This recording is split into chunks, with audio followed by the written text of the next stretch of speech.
Here we are looking at the, the Jupyter Lab interface for this workshop. And what we're going to do now, notice the IQB-2024. What we're going to do now is open the EC class ligand search. So just double click that to open it. And notice here we have a launcher window so we can launch different pages, but we've already got the pre-made notebooks we're working with. So what I'm going to do right now is use this Jupyter Lab interface. I'm actually going to click on the folder in the upper left-hand corner to make that panel go away for the moment so we have more screen space for the exercise.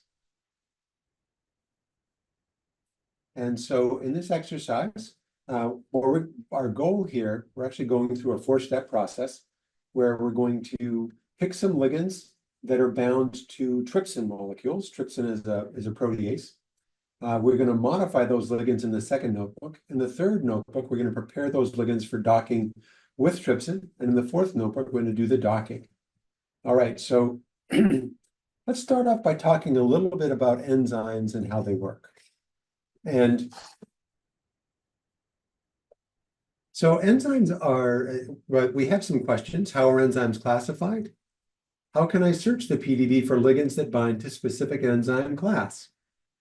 And our learning objectives are to understand the hierarchical classification of enzymes using the Enzyme Commission system and to use the RCSB search API to find ligands that bind to a specific enzyme class. Now, enzymes are biological catalysts. Most of them are proteins, at least that's what we think right now. And to systemize the study of enzymes, an organization called IUPAC, the International Union of Pure and Applied Chemists, has organized enzymes into a hierarchical structure with 7 top-level classes and 4 levels of the hierarchy. So these classes are called the Enzyme Commission classes, and the hierarchy is called the EC system. And each enzyme is assigned an EC number based on the type of reaction it catalyzes. And in this notebook, we're going to use the RCSB search API to find ligands that bind to specific classes. Now, we will have a lot of links from these notebooks that will take you to resources. We're not going to visit them here during the crash course, but they'll take you to these resources. And the Brenda enzyme database has lots of great information about enzymes, and there's even a browser tree for enzyme classes. There are 7 classes of enzymes. These are the top level classes. Oxidoreductases, 2 is transferases, 3 is hydrolases. That's where we'll be today. We'll be working with trypsin, which is a hydrolase. 4 is lyases, 5 is isomerases, 6 ligases, 7 translocases. So you can go to the Brenda homepage and you can search for an enzyme by name and find its enzyme commission number and a lot more than that. So for example, if we go to Brenda and we search for the enzyme HMG-CoA reductase, that's the enzyme that catalyzes the rate controlling step for cholesterol synthesis. And we're gonna search Brenda for it. And when we do that search, the results of our search bring up this page. On this page, we have the full name of the enzyme, the recommended name. We also have the EC number shown here, 1.1.1.34. So there's 4 levels. I'll explain the levels in just a moment. And you can then download this information. Now, the enzyme that we're interested in is a member of a family called serine hydrolases. Serine hydrolases are involved in things like protein digestion and blood clotting, cell signaling, a lot of things. The EC number for trypsin, which is a serine hydrolase, is 3.4.21.4. And so that's what we're going to focus on today. And if we look at that, number, the EC number, the top level 3 tells us it's a hydrolase. 3.4, so enzymes in the 3.4 subgroup cleave bonds, they act on peptide bonds. 3.4.21, and this is a group of enzymes that use serine residues to cleave those bonds, and they cleave internal bonds in proteins and peptides. And finally, 3.4.21.4 is actually the class 4 trypsin.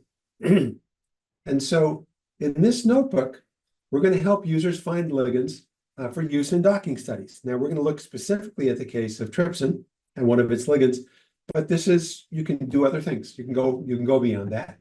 We're going to use something called the RCSB search API package or library. So what we're going to do first is find PDB structures of a given enzyme commission class. We're going to select those structures that contain bound small molecules with molecular weights between 300 and actually 800. We're going to output a list of those ligands, and we're going to save those ligand structures in a folder.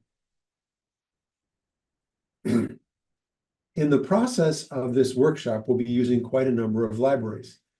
Now, when we work in Python, Python itself has a number of functions built in, but most of the specialized functions we do in Python are from libraries. So a library is a collection of functions that performs a specific set of tasks. The RCSB Search API is a library that functions for searching the protein data bank based on the MMSIF dictionary. OS is a library that works on operating systems for example, creating folders, paths, directories, things like that. Requests is a library that enables us to make requests of external databases using something called an application program interface, or API. The next four are from RDKit. RDKit is a chem informatics software repository, and it has a number of subclasses. The .chem repository enables us to interconvert different forms of structures. The rdkit.chem.allchem subset of this library enables us to do energy optimization. rdkit.chem.draw is a subset of rdkit that supports chemical drawing in Python. And finally, Vina is actually the Autodoc Vina software for Python and Jupyter Notebooks. And we'll be using that actually in the fourth notebook. So to start this process, we need to bring in some of the functions from our CSB Search API. Now, normally, in some cases, you might import an entire library, but in this case, we're going to only import part of the library, the part we're going to use. So from the RCSB Search API, we're going to import RCSB attributes, and we're going to abbreviate that as ATTRS, just to make it easier. So in order to execute a cell in a Jupyter Notebook, you may already know that. But to execute the cell, you hit Shift Return. And you may not have noticed, but when I hit Shift Return, an asterisk appeared in these square brackets on the left side of this coding cell. And that asterisk changed to a number once the command has been executed and completed. Now, we have the tool now to make our queries. So if we want to make a query with RCSB Search API, we have to know what we're looking for. And what I normally do in this process is I write things out on a piece of paper in a notebook, so I know what I'm tracking. So here we're going to be looking at EC class, and we're going to be focused on trypsin. The EC class for trypsin is 3.4.21.4, and RCSB Search knows what to do with that if we tell it what to do with it. Ligands are small molecules that are bound to other larger molecules. In this case, ligands are small molecules bound to proteins. And we're looking for ligands that are larger than a single atom. For example, I don't want to select things like a potassium ion or a small buffer molecule like a phosphate. I want something that has 10 to 30 heavy atoms in it. And so I'm going to aim for molecular weights between 300 and 800. Now, when we say heavy atoms, we're talking about protein structure files and the ligands. I think that pretty much means anything except hydrogen. All right, so this would be carbon, nitrogen, oxygen, sulfur, and other heavier atoms that show up. So there are lots of different things we can search with the RCSB attributes subset of RCSB Search API, but we're going to be searching specifically for EC class and for ligands. So if we look at the way this cell is set up, we've declared a variable. EC number equals 3.4.21.4. Now notice it's in quotes. This tells us that this is going to be a string. Okay, we're going to use this variable in the next line. Now we're going to do queries using the ATTRS abbreviation. So this is calling on functions from the RCSB Search API library. So our first query, we call on one of the elements in this library, RCSB polymer entity. So it's asking us for a polymer chain. And of those polymer chains, it's asking us for an RCSB EC lineage. So it wants to know the EC number and specifically, it needs to know that ID. So we're going to set that as being equal to the EC number, which is the variable we just declared. So we're looking for trypsin. Our second query, we're going to be looking for a chemical component. And for the chemical component, there are many different features. One of the ones is formula weight. We want a formula weight here, which is greater than or equal to 300. And in the next line, we'll enter 800. We want one that is less than or equal to 800. All right. So these are the three elements of our query. In the next line, we combine these three elements. So query equals Q1 plus Q2 plus Q3. So we're combining all three into one. And the only results for this query will be things that qualify in all three cases. And what we're going to do is we're going to assign a variable for the outputs of the query, output of the query. That output from the query is going to be a list. All right. And so we're going to say result L is equal to a list that's obtained from query. So result L is then going to be a list. So what we're going to do when this cell executes is we're going to print the first 10 elements of that cell. So this is a list, and to access the elements of a list, we use square brackets. So the square bracket 0:10 will give us the first 10 elements. And technically, it's elements 0 through 9. And then finally, we're going to print a statement to say there are, and this value is len result L. So len is the number of items in a list. So it's going to tell us the number of items in that list. So there are this many trypsin structures that contain ligands in the RCSP protein data bank. Now, I'm going to hit Shift Enter. When I do that, it's going to take about a minute to execute this cell. So when I do that, notice the asterisk in the square brackets. That asterisk tells us that the cell is working right now. And then when it changed to a number, which it just did, that means the cell has completed its task. All right. So here we have the first 10 elements of that list. Notice a couple of things. One is that they're inside square brackets, typical of a list. And also, these are strings. All right. So they're inside these single quotes. As far as I know, single quotes and double quotes are interchangeable in Python, but you have to be consistent. You have to use either single quotes or double quotes. You can't mix them up. And so the next statement tells us there are 180 trypsin structures that contain ligands in the RCSP protein data bank. Now, if you do this notebook a week from now or a month from now, that number might go up. All right, that might change. All right, so now we have a list that we're working with, but notice the list gives us these four like 1AQ7. So we say these four alphanumeric characters that are describing a trypsin structure in the protein data bank. Well, we don't want the protein structures. We want the ligands that are bound to them. All right. And so why would we choose ligands between 300 and 800? Once again, we want to have something that's not as small as a single ion, like potassium or sodium, magnesium. And we also don't want something that's too large. We want something that's typical, I guess what I would say is the size of a typical inhibitor or drug. All right.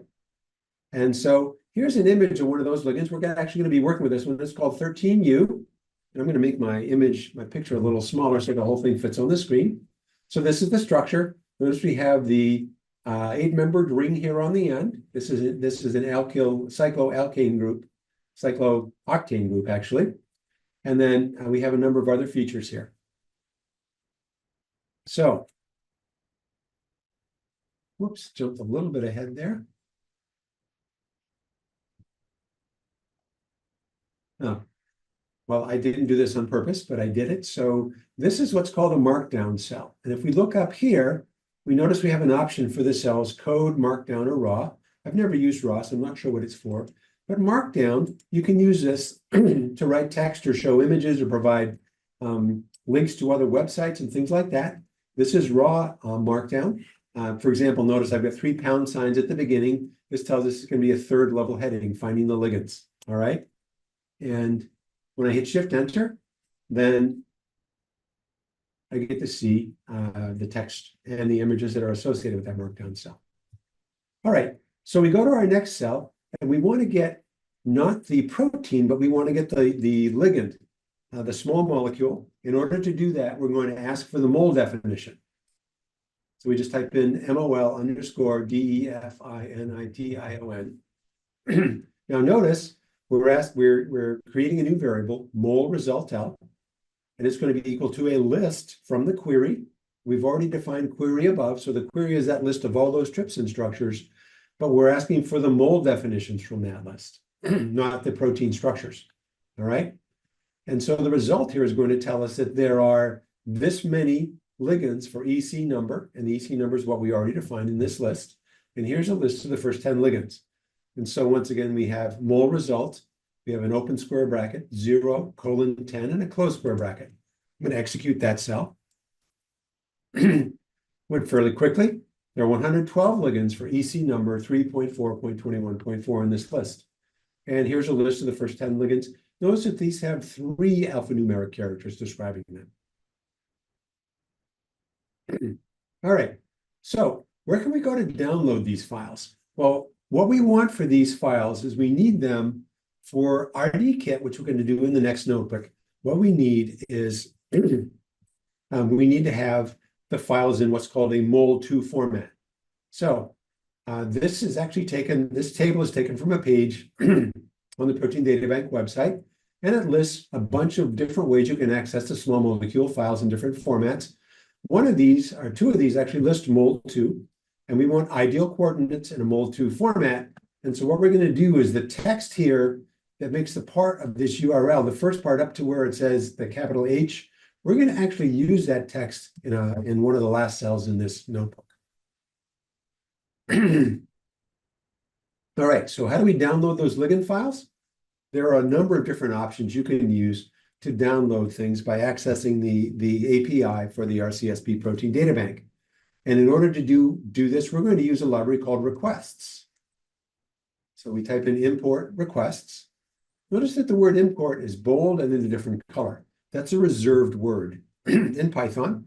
And so we, for example, couldn't declare a variable, call it import. Okay. We're also going to import OS. OS is the library for handling operating systems. We're going to create a directory in just a couple cells. So what we're going to do is we're actually going to, you know what, I'm going to open the folder view now because we can see some things that are going to happen shortly. So the first thing I'm going to do is I'm going to use requests, and a function in request called get. It's going to go to the RCSP website and download this ligand in 11U. And so we're going to assign it to this variable, res 11U underscore mol2. So I hit shift enter. Oh, I made a mistake. The mistake I made, didn't do that on purpose, but the mistake I made is I did not execute this cell yet. So the notebook doesn't have access to the request library yet. So I just executed that cell. I'll execute this one again. All right, so now this information is in a variable. Okay, so it's not saved anywhere, but it's currently available to this notebook. Now, what I'm going to do is I want to make sure it downloaded properly. So in order to do that, I'm going to do a status code check. So here after res 11U underscore mol2, just type a period and then status, status underscore code. And the status code of 200 means everything's okay. All right, so now we want to download this and make sure that we're saving this because we're going to use it in a future notebook. We can't just have it in the memory. All right. So the first thing we're going to do is create a directory. So we're using the OS library, and there's a command called makedrs, M-A-K-E-D-I-R-S. Notice it's also in a different color. It's a special function here, or not special. It's a function in the OS library. And I'm going to put the name ligands in here for the folder we're going to create. Now notice I also have the word or the phrase exist underscore OK equals true. That means if it's already there, that's fine, not a problem. All right. Then what I'm going to do is use this with open command to open a new file. It doesn't exist yet. We're going to create it, and we've got a W here for write. Okay, and with open this new file name, we're going to use the write command as file, and then we've got a colon. We're going to type, or we're not typing. It's already there. This command file.write, and the name of the text that's currently assigned to this variable. All right. So what I want you to do, I'm going to hit Shift Enter. When I do, look over here on the left-hand side, you'll see the Ligands folder appear. And there it is. All right. So now if I open that folder, there's one element in that folder. All right. We're going to leave that folder open because it's going to be filled up pretty quickly. Now, we can actually, in Jupyter Lab, I can click on this. We can actually see the contents of that file. And let's just look at the first couple lines. It says at less than tripose greater than molecule 11U, that's the name of our ligand. Then there's some numbers here, all right, 5961, small, no charges. All right, I'm going to close that. And what we're going to see is that when we execute the next cell, we can actually open that file we just created. So we're going to have a variable called file1. We're going to open that file. We're going to read it. That's what the R is for. And then we're going to assign what we read to a variable called file text. So that's going to read in this file as a string. And then I'm going to print here. I'm going to say print file underscore text, which is the variable we just populated with the contents of that file.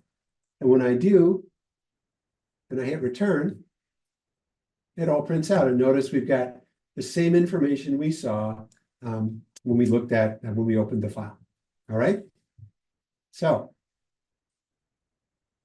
now what we want to do now is to download all of the ligands that I think there's 112, all 112 ligands. And so to do that, we're going to use a for loop. Now, a for loop is used to do, let's say, a set of commands repeatedly. You want to do them over and over and over. All right. So in this process, we're going to start by defining a variable base URL with a URL for where the ligands are located. Okay. And so that base URL is shown right here. And this is taken from that table that I pointed out earlier. We use the same base URL when we downloaded 11U just a minute ago. So here's our for loop we set up. And each of the items in that list, remember we created a list of the molecular definitions for the ligands. And so that list of 112 molecular definitions, we're going to say for chem ID in that list. Now, the way loops work in Python is, you look at this and you think, well, we've never assigned anything to the term chem ID. We're going to use this term within the loop. And we can use I think we can name any variable we want here as long as it's not a reserved word. All right. So what we're going to do then is we're going to assign a file name based on a variable. And that variable is going to be the 3-letter name of the ligand. All right. So we say C file is equal to, this F means that everything after it inside the quotes is going to be accepted as a string. And notice we have chem ID here. Chem ID is actually a variable, so we put that in curly brackets. And so let's say that the name of our first ligand is 123. So this is going to be, the name is going to be 123 underscore ideal.mol2. All right. And then after that, we create a URL for the file. And this is what we're actually going to use to do the request. And so that URL contains the base URL, which we've already defined up here. It's not going to change in the loop, so we have it outside the loop, plus the name, the C file name that's shown here. All right. And then the local place where we're going to write the file, we call it C file local, is equal to ligands plus C file. So ligands is the folder we created, and C file is the name of the specific file for a specific ligand. And then we've got this term response, and that's just a variable. And we're assigning what we get from the RCSB protein data bank API when we send this request using the request.get command. And it's requesting C file URL. And so that's the full detail of where this particular ligand is located. And then we use the with open command to open a file. And this is a variable here. Okay, this variable is actually declared right here. And it's actually going to be something in the ligands folder. The W plus, the W means write, the plus means creates the file if it doesn't exist. And we're going to do this as file. We have file.write response.text. And so this is going to take the text component of response and write that to the file.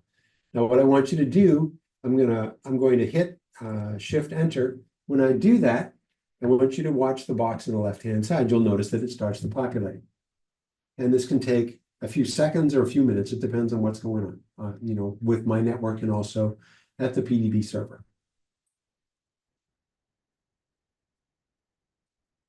So we're watching. Notice there's an asterisk here. And pretty soon we'll start to see some files fill up that folder. Okay, now there are some files in the folder, and it hasn't got them all yet. It's going to get some more, I believe. Yep, it just grabbed another bunch of them. And that's all of them. All right, and notice that this asterisk in this block became a 10. Now, we're not going to work with all 112 ligands. We're going to work with one of them. All right. But part of the purpose of this exercise is to show you the power of identifying resources using the RCSB Search API to find them and to pull them down. And so we're actually going to use one ligand, it's 13U. And what I'd like you to do at this point is I'm encouraging you to try an exercise before you go to the next notebook. You'll have a few minutes to do that. This time I want you to do the same thing, the same kind of search we already did, but use the Brenda enzyme database to find the EC number for alcohol dehydrogenase, or look for another enzyme that interests you, and then find how many structures from that of alcohol dehydrogenase of that EC class number have molecular weights between 400 and 700, and how many unique ligands are bound to these structures. All right.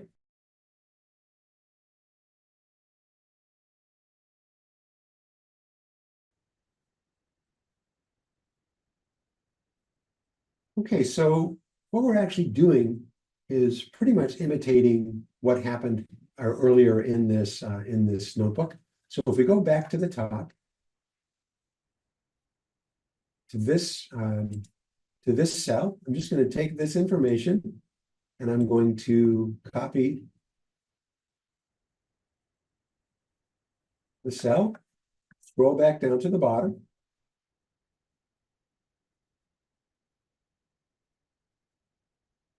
I'm going to paste that information into this cell. I didn't copy it. Try it again here.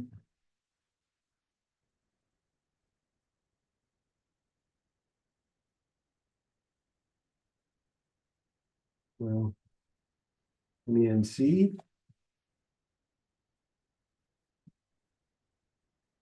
Command V. Nope, still didn't work. This is funny.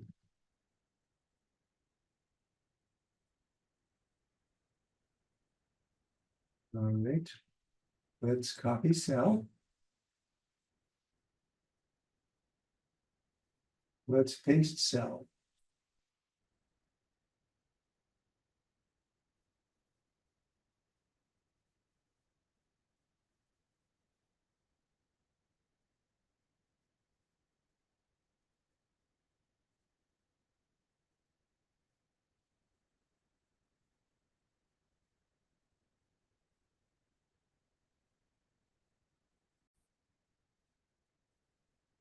All right, so I went back and I used Command C to copy the contents of the cell, and I'll paste it in here. All right, but we're going to use the EC number for alcohol dehydrogenase, which is actually 1.1.1.1.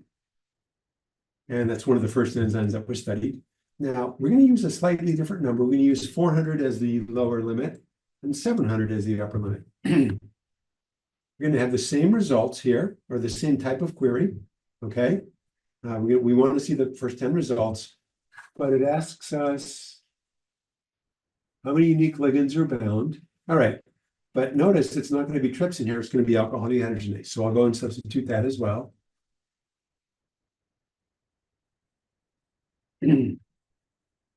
And just the final check, we've got the EC number set properly. We've got everything, all the libraries are already imported. Since we've been working in this notebook. And just for fun, I'm going to change this to result L2. So it's distinct from the other one. So we don't use the constants of that other variable if we were to want to use them for something. And I'll execute that cell. Now notice we've got the asterisk here. It's going to take a little while for that cell to complete. All right, so here's the first 10 entries. Notice we have 173 alcohol dehydrogenase structures that contain ligands in the PDB. Oh, and I didn't put in a line for how many ligands there are. I need to do that. So let's go back and do that.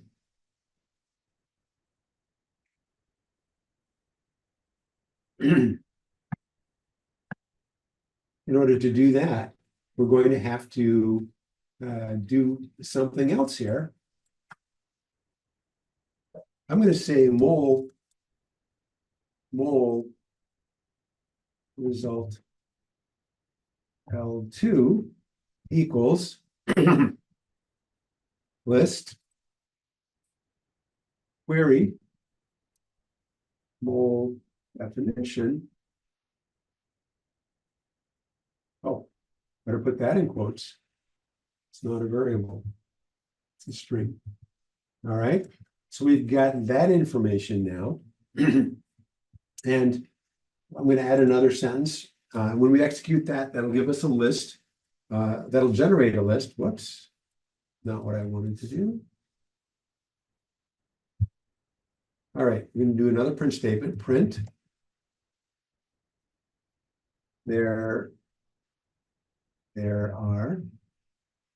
Now notice I've got the print is a string I want to print, so I put it in quotes, then a comma, and I'll say len mole result L2 unique ligands for structures with EC number. I type in EC number because we've got that above. Oh, it's a lowercase EC. The N is lowercase. For EC number.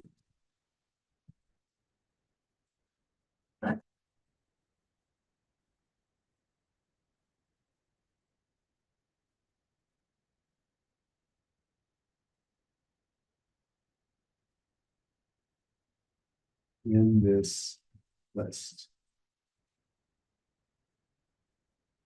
All right. So when I execute that cell again, it's going to generate that same list of the first 10 ligands. And then it's going to tell us how many there are. It turns out there are 11 unique ligands. Oh, you know what? I listed the names of the proteins, the protein structures, but not the names of the ligands. Well, at this point, you know what? I'm just going to go ahead and print out that last line. I'm just going to type in mole result L, and we'll see all the contents of that list. Mole result L2.